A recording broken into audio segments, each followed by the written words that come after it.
Dear friends, I was reading a beautiful passage about suffering, so I thought I could share it with you. Listen, there is no suffering that I cannot heal, and if I allow certain souls to suffer for a longer period of time, giving them no sign of my healing power, it is because out of their suffering I intend to bring a great good. You must believe this and help others to believe it, for out of this truth there will come confidence and hope even in the darkest hours. Many times we ask ourselves, why is it the Lord not answering my prayers? Why is it the Lord let me suffer for such a long time? And here is the answer. He says, because Jesus wants to bring out a greater good in our lives. Then he continued, do not measure time as men measure it, nor do I judge the intensity of sufferings as men do. We always have to remember that our way of measuring the time and the intensity of the sufferings is not Jesus' way of measuring the time and suffering.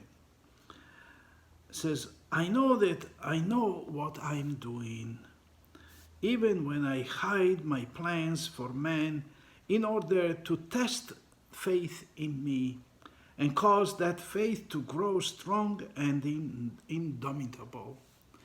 Remember that the ultimate goal of suffering is faith.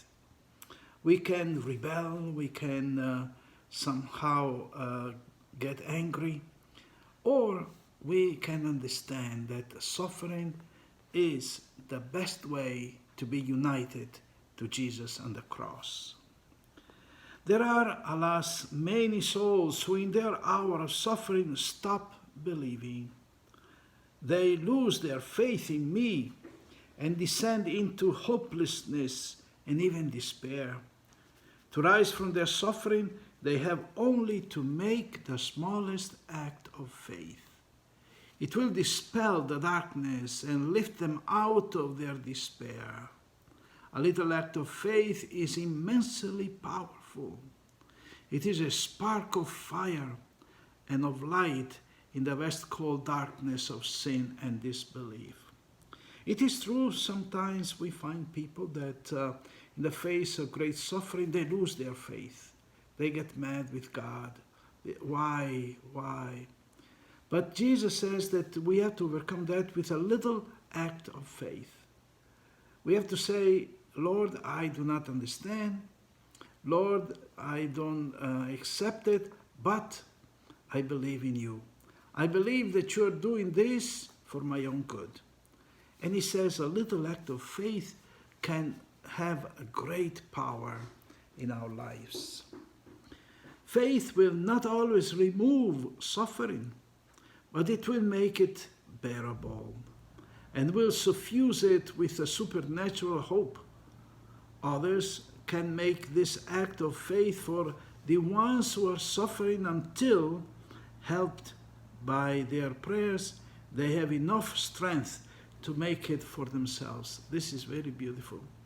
Sometimes we can suffer and help others to suffer. Why? Because we can offer our sufferings for others. We can offer our prayers to others so that they open their mind and hearts to the mystery of suffering. You are doing this when you come before me in the sacrament of my love. Is this not an act of faith? Does not your adoration express utter confidence in my plan and complete adherence to my will? You can make your adoration for those who cannot make it for themselves. You can believe for those who have or think they have no faith, for those who are without hope, and for those in whose heart love has grown cold. So you see the power of our prayer, the power of adoration, the power to move the hearts of other people, especially in our families, in our friends. So let us use our prayer, our adoration, our suffering to bring faith and light and hope to many people who have lost their faith, who have lost their hope.